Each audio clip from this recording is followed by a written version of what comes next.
pour souligner les 50 ans de service à mon père chez Ouellet, on a pensé faire une entrevue puis lui poser des questions, dans le fond, sur sa carrière chez Ouellet.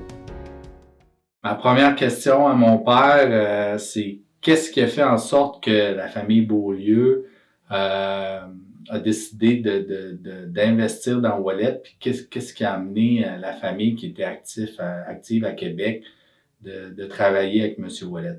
Ben, ça s'est fait c'est pas de notre côté que la première approche s'est faite, c'est plus M. Ouellet qui est venu nous voir. Et le pourquoi il est venu nous voir, évidemment, on était son principal client, parce que, étant donné qu'on était en business dans le chauffage à l'air chaud avec Flamidor, Ouellet, à ce moment-là, était un fabricant de conduits, de fittings, de grilles et de réservoirs à l'huile. Alors, on a étudié l'affaire, Robert et moi, et puis on a pris la décision d'investir dans cette business. Ce qui est un peu spécial comme anecdote versus pourquoi on a acheté celle-là. Évidemment, c'est parce qu'on y voyait quand même du potentiel. Mais deuxièmement, ce qui était un peu spécial, c'est que mon père était contre qu'on investisse dans Ouellet. Tout ça parce que mon père avait, dans sa jeunesse, et puis quand il a commencé à travailler, il avait travaillé beaucoup dans l'industrie de la chaussure. Puis les industries de la chaussure avaient toutes fermé l'une après l'autre. Alors lui, pour lui, les entreprises manufacturières, c'était pas un avenir. Puis il disait tout le temps, ben, tout est très important, il faut tout compter sur la scène, puis j'aime mieux être plus comme entrepreneur. Alors Robert et moi, on avait dit, bon, on va l'acheter, nous, on va essayer de faire de quoi avec ça. Et comment est-ce que ça a été les débuts, première journée? Ben, disons que la transaction s'est faite un petit peu, là, les vérifications, les comptables, ces choses-là, à la fin d'octobre. Mais officiellement, on prenait possession le 1er novembre. Alors, le 1er novembre, j'ai pris la 20 jusqu'à Montmagny, parce qu'elle n'était pas encore ouverte jusqu'à l'hiver. J'ai été travailler toute l'après-midi au bureau de Ouellet. Et le soir, quand je suis retourné chez nous, elle était ouverte dans la journée. Il y avait eu l'ouverture. Alors là, j'avais pu, dorénavant, on faisait tout le temps avec la 20. Il ne faut pas oublier que l'année qu'on a acheté, je pense que ce n'est pas un secret pour personne, le chiffre d'affaires était de 176 000 $ pour toute l'année. Combien d'employés? Environ, dans ma mémoire, là, 5 ou 6. Là. C'est quoi que vous pensiez? C'était quoi votre objectif? Notre objectif, c'est que il y avait, évidemment, à Québec, Savard Incorporé qui était dans le même domaine, mais lui, il ne faisait pas de réservoir à l'huile, il ne faisait pas de grille. Alors, nous, on pensait qu'on était capable de développer ça. Et puis, où on a eu quand même un certain succès, là, à aller jusque vers 80, c'est qu'on a ouvert quand même les provinces maritimes, puis on est devenu assez bon. On avait engagé Gabriel Girardeau. Et une fois par année, au mois de novembre, je faisais les maritimes avec lui. Et c'est de même que le business a commencé. Puis là, il ne faut pas oublier qu'en 1973, on a eu la première grosse crise de l'énergie, où le pétrole a monté à des prix astronomiques par rapport on était habitué de payer 3 $ le baril, puis là, ça a monté à 30 $. Alors là, on s'est dit, il n'y a plus d'avenir pour moi dans le chauffage à l'huile, donc il faut s'en aller dans le chauffage électrique. Et comme contracteur, le fait que Flamidor était entrepreneur électricien en même temps, on a dit, je pense que la place où il y a beaucoup d'avenir dans ça, c'est d'aller dans la plainte électrique. Donc, première plainte en 1976? Oui. Première année, 30 000. 30 000 plaintes de fabriquer? Oui. Deuxième année, 60 000. Et on s'est rendu à peu près, toujours à peu près jusqu'au maximum, à peu près à 450 000 dans une année. Et cette année, on bat ça de beaucoup. Qu'est-ce qui a fait en sorte que on a réussi à avoir du succès avec les plaintes électriques? Premièrement, est-ce que c'était assez rapide comme succès? Ah non, c'était difficile. Okay. C'était difficile. Je pense que le fait que Flamidor était rendu un bon consommateur, donc Flamidor devait rendu Dans ces années-là, on en posait quasiment une dizaine de mille par année. Et deuxièmement, le fait que Flamme d'Or, comme entrepreneur électricien, était un gros client chez Turgeon-Jobin, ben, on a réussi à vendre nos premières plaintes électriques chez Turgeon-Jobin. Qui était un grossiste électrique, un gros grossiste dans la électrique région à de Québec. Puis après ça, ben, évidemment, le développement des plaintes là, a été amélioré lorsque on a commencé à donner des mandats d'ingénieur conseil à Roland Couture, qui travaillait à l'Hydro-Québec à ce moment-là. Ça, c'est début des années 80. Ouais. Et puis là, je pense que ce que Roland Couture avait eu comme idée, qui est encore une très très bonne idée, c'est qu'on a été les premiers parmi les manufacturiers à avoir les coins ronds. Et ça, pour beaucoup de consommateurs, c'était important. Parce qu'il y avait même au comité de sécurité de CSE, où j'ai siégé pendant plusieurs années, il y avait beaucoup de plaintes d'enfants qui se blessaient sur les plaintes électriques à cause des coins trop dangereux, pointus. La deuxième affaire après, qui était très nouveau aussi, ça a été d'avoir du blanc à ajouter au tout début, on avait même 3 couleurs. On avait du blanc, on avait du gris, puis on gardait le beige. Puis ce qui avait été intéressant, c'est que pendant au moins 3-4 ans, on pouvait vendre le blanc 10% plus cher que le beige. Malheureusement, c'est plus le cas. Non, exactement. Parle-nous de 1982, je pense qu'il est un grand tournant. M. Ouellet était toujours actif dans l'entreprise jusqu'à ces années-là. Oui. Mme Ouellet aussi. Oui. Peut-être on parle de quoi, une quarantaine d'employés en 82?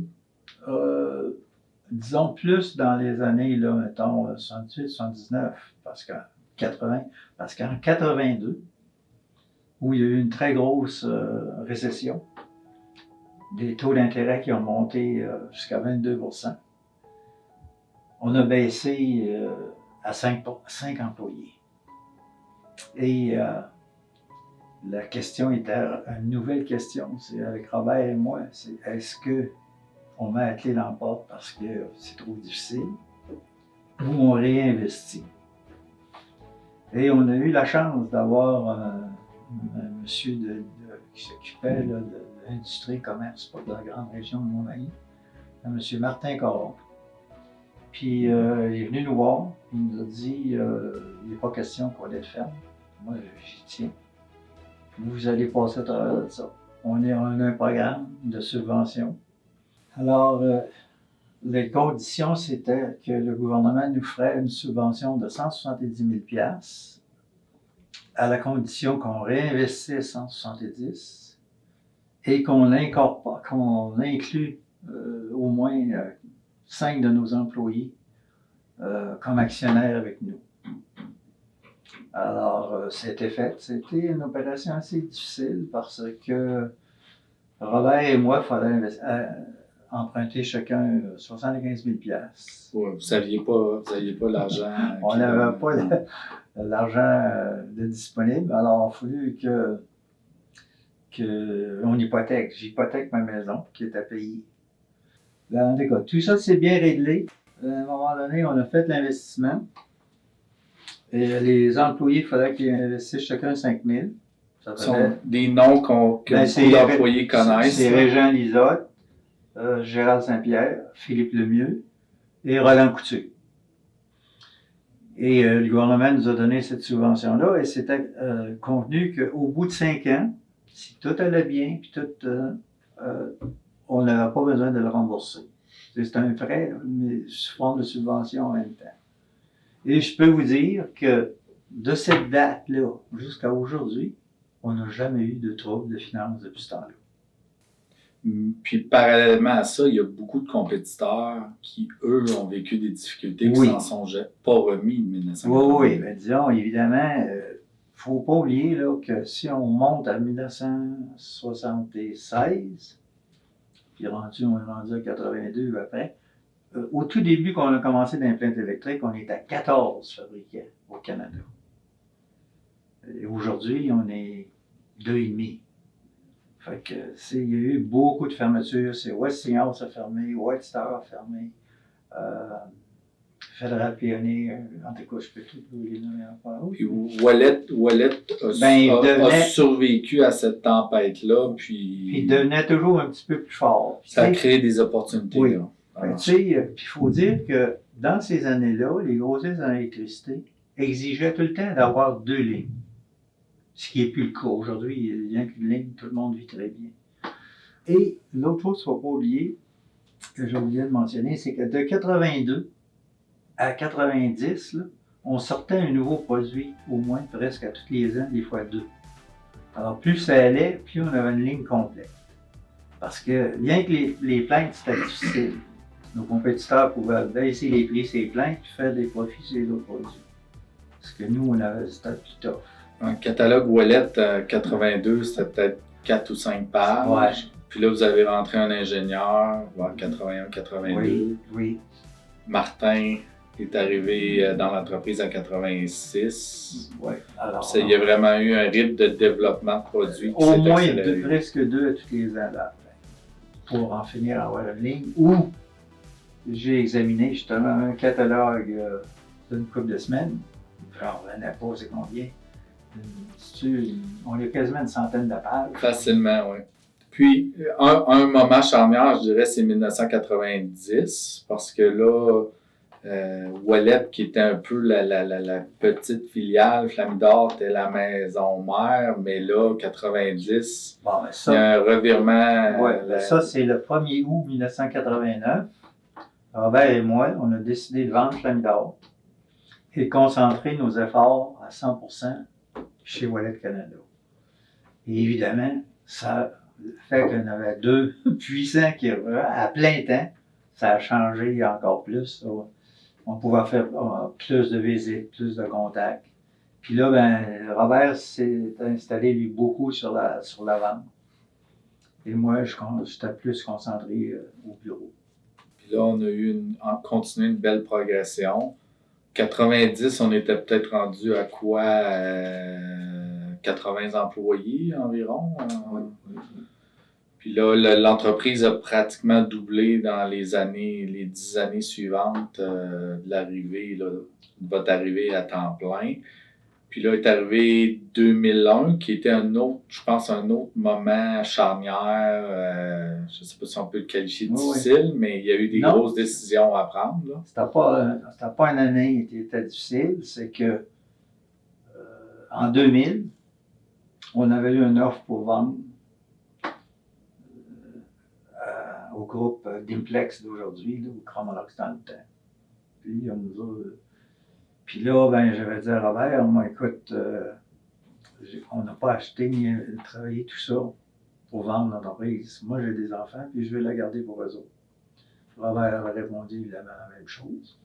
Alors, on a continué. Sauf que le 1er février de l'an 2001, je crois, Robert, pour une bonne journée, il dit je vais le voir, j'ai de quoi de spécial à te parler. Oh, je ne m'attendais pas à rien de spécial. Je pensais qu'il était pour me parler de clients ou quelque chose. Il dit je prends ma retraite, moi, au mois de juillet avec 100 000. Il dit je ne vais plus travailler, je suis tanné. J'ai dit moi, je ne suis pas prêt à prendre ma retraite. Je suis trop jeune. Vous étiez associés depuis à peu près 40 ans. On travaillait ensemble dans tout depuis 1962. Mm-hmm. On avait des blocs appartements ensemble, on a eu un commerce automobile ensemble, on a eu Flamidor ensemble. Alors, évidemment, là, je disais à Robert, il n'est pas question que je vende. Bon. J'ai dit, quelle solution que tu as? Je dis, c'est pas compliqué, je vais t'acheter. La réponse classique, il dit tu vas trouver l'argent où? Ça, j'ai dit c'est mon problème. J'ai dit donne-moi 2-3 mois, puis en dedans d'un mois, j'avais trouvé tout le financement. Donc, au rachat de 2001, tu laisses croire que ça a été relativement facile, mais il y a quand même eu des écueils, puis ça n'a pas été facile avec tes financiers. Surtout la Banque Royale, qui était notre banquier dans le temps. le 17 de décembre, ils veulent me rencontrer. Je ne sais pas trop pourquoi, là. La seule chose qui arrive, c'est qu'elle dit 5 actionnaires qui s'en vont. Raymond Beaulieu, qui a un certain âge. 1 million de gelées en Chine. Et en plus, on avait la bâtisse à Film d'Or qu'on essayait de vendre, qui était difficile. Bon, elle dit ou vous nous donnez votre signature personnelle ou on rappelle notre marge de crédit.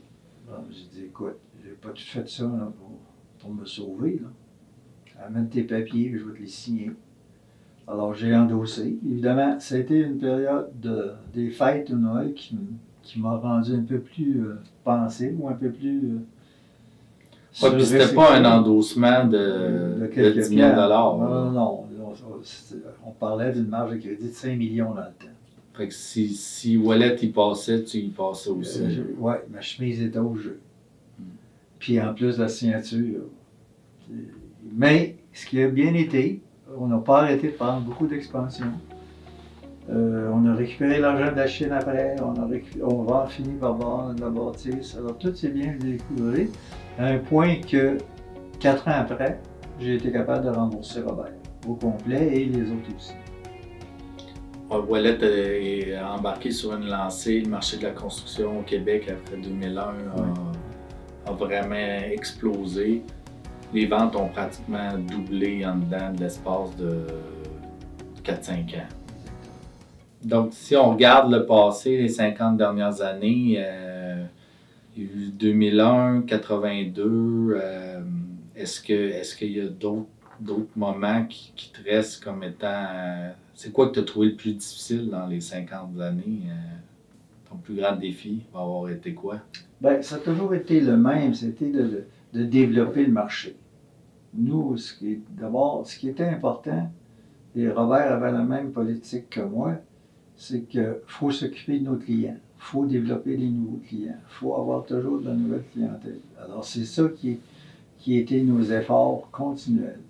Puis qu'est-ce qui a fait que Wallet a connu autant de succès, puis en connaît aujourd'hui par rapport à ses stratégies, ses valeurs, c'est axé sur le client, on a gagné beaucoup de prix. Pourquoi qu'on gagnait toujours ces prix-là? Parce que nos clients qui étaient satisfaits de la façon qu'on les traitait, de la façon qu'on leur faisait les livraisons, etc. Et ça nous faisait gagner des prix. Et je pense que il faut continuer à toujours garder ça, là, même si de ce temps-ci, on passe des temps un peu difficiles parce que la demande est très, très forte. Mais il faut en venir à avoir des livraisons rapides. Puis, tes plus grandes satisfactions quand tu regardes tes 50 dernières années, c'est quoi? C'est d'avoir mes 3 garçons qui sont très actifs dans la compagnie et qui font une très bonne job et qui s'entendent très bien. Puis tu mentionnais dans les personnages clés de l'entreprise à travers les années, si tu avais nommé quelques noms là, qui ont été charnières ou qui ont vraiment contribué. De 89 jusqu'à 2001, Robert était responsable des ventes et il a fait une très bonne job. Après ça, on a eu l'acquisition quand Martin a fini à l'université. Et en plus, ce qui est curieux, c'est que c'est Robert qui voulait l'avoir encore plus. Moi, des fois, je disais, va travailler ailleurs quelques années, puis tu viendras après. Non, Robert a dit, on en a besoin tout de suite. Et Martin est devenu responsable de tout le développement des produits. Puis il a monté dans la hiérarchie à devenir jusqu'à directeur général. Puis il a toujours fait un très bon job. Et après ça, Louis s'est ajouté. Puis après ça, Philippe s'est ajouté. Alors là, c'est vraiment une entreprise de famille. Tu disais aussi que tu sentais que les garçons avaient un niveau d'agressivité ou d'ambition que peut-être que toi et ton frère n'aviez pas. Robert et moi, on avait peut-être besoin de plus de sécurité financière. Et je pense que la plupart des hommes d'affaires, beaucoup, j'ai commencé à travailler en 1962. à aller jusque, je t'avais dire, des années 2010, j'ai jamais eu beaucoup de liquide, j'ai jamais eu de l'argent là, dans les comptes de banque. Et ma valeur était tout le temps gelée et immobilisée, autant chez Wallet, dans les blocs appartements, dans tout ça d'autres affaires. Je dirais, pour la plupart des hommes d'affaires, ça prend du temps avant qu'on réalise de la liquidité. Quel conseil tu donnerais à un nouvel employé qui joint chez Wallet pour qu'il connaisse une belle carrière chez Wallet? C'est quoi l'ADN de Wallet, puis c'est quoi qui ferait en sorte que cette personne-là réussirait? Je pense que si cette personne-là a de la compétence et accepte de travailler fort, beaucoup, et d'être patient, parce que les promotions, ces choses-là, tout le monde le sait, ça se gagne. Mais des fois, c'est certaines ouvertures, certains changements qui peuvent permettre de monter dans la hiérarchie. Avec toutes les acquisitions qu'on vient de faire. Il va y avoir des ouvertures tantôt chez Detson, il va y en avoir à Toronto, à Chicago, en Floride. Surtout si on a des gens dans notre organisation qui sont prêts à relever des défis. Absolument. Parce que là, on est rendu qu'on parle du groupe Wallet. On pense plus rien qu'à Wallet Canada. Là. Absolument. Évidemment, je sais que tu surveilles les ventes de Wallet sur une base journalière, puis tu me fais tes commentaires hebdomadaires sur la performance de Wallet. Mais est-ce que tu as des rêves pour Wallet, pour l'avenir de Wallet? Mais je pense que le point important, c'est qu'on continue à être une PME importante, qu'on ait une part de marché importante. Il faut que... On demeure actionnaire, que la famille demeure actionnaire. Oui, ça c'est sûr. Mais il faut que nos ventes continuent à progresser. Mais les ventes c'est une chose, mais la profitabilité est un autre. Il faut avoir les deux.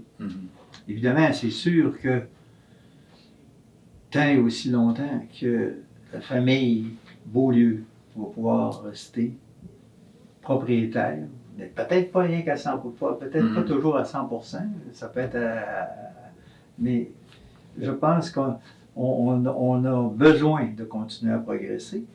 Mais ce qui est remarquable, c'est que dans le dernier 2-3 ans, il y a eu une progression énorme. Même notre chiffre d'affaires, c'est sur le bord d'avoir doublé. Absolument. Donc, peut-être un petit mot de la fin, juste remercier mon père d'avoir pris le temps là, de répondre à nos questions. Je sais qu'il y en a parmi vous qui vont trouver ça très intéressant et instructif. Pour moi, je trouve que c'est un beau cadeau qu'on se fait aussi pour la mémoire de Wallet, de garder ces anecdotes-là sur un support numérique. Donc, merci d'avoir pris le temps. Félicitations pour tes 50 ans de service chez Wallet. Je sais qu'il y en a qui ont été plus demandants que d'autres, mais c'est correct, c'est 50 ans, c'est 50 ans. On va espérer encore plusieurs années de service à mon père chez Wallet et en même temps que ta vision et tes rêves de Wallet se réalisent, on va travailler fort, je pense, cette année de porter le flambeau. Donc, merci. Moi, évidemment, ça me fait toujours plaisir. Parler de Wallet, là, ou du groupe Wallet, pour moi, c'est pas difficile. Oui, ça se tente pas même après 50 ans. Ouais. Merci.